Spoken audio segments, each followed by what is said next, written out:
wasiirka wasaaradda horumarinta maaliyadda Soomaaliland mudane Yuusuf Maxamed Cabdi ayaa waxa uu lacag dhan 2 milyan oo dollar uu ku wareejiyay gudida doorashooyinka qaranka Soomaaliland lacagtaasi oo xukuumadda Soomaaliland ay ugu talagashay in ay kaga qayb qaadato qabsoomidda doorashooyinka ka dhacaya dalka Jamhuuriyadda Soomaaliland 27 bisha saddexaad sanadka 2019 doorashooyinkaasi oo ah doorashooyinka golaha wakiilada iyo golaha deegaanka waxaana munaasabadaasi ay xukuumadda Soomaaliland ay lacagta ku wareejisay goobjoog ka ah gudoomiyaha gudida doorashooyinka qaranka Soomaaliland qaar ka mid ah xubnaha gudida doorashooyinka qaranka Soomaaliland gudoomiyaha banka dhexe iyo agaasimaha guud ee komishanka doorashooyinka qaranka Soomaaliland mudane Yuusuf Maxamed Cabdi wasiirka wasaaradda maaliyadda Soomaaliland ayaa waxa uu sheegay in lacagtan loo qoondeeyay in xukuumadda Soomaaliland ay kaga qayb qaadato qabsoomidda doorashooyinka golaha deegaanka iyo wakiilada ee sanadka 2019 ka qabsoomaya guud ahaan dalka Jamhuuriyadda Soomaaliland isagoo sheegay inay lacagtan tahay qaybtii hore ee xukuumadda Soomaaliland kaga soo aaday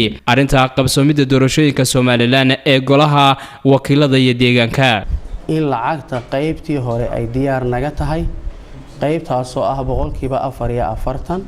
oo u dhiganta 2 milyan oo dollar taas oo maanta si rasmi ah aan ugu wareejin doono gudoomiyaha gudida doorashooyinka mudane Cabdulqaadir Iimaan haddii alla ilmana baaqiga harsan ee lacagta ah oo ah 2 milyan iyo 500 in iyadana sida ugu dhaqsiyaha badan leh aan u bixin doono wadarta guud ee laga rabay inay kaga qayb qaataan ka xukuumadahan waa 4 milyan iyo 500 taas oo ku jirta miisaaniyadda qaranka marka maanta haddii alla idmo arrintaasaan doonayna si rasmi ah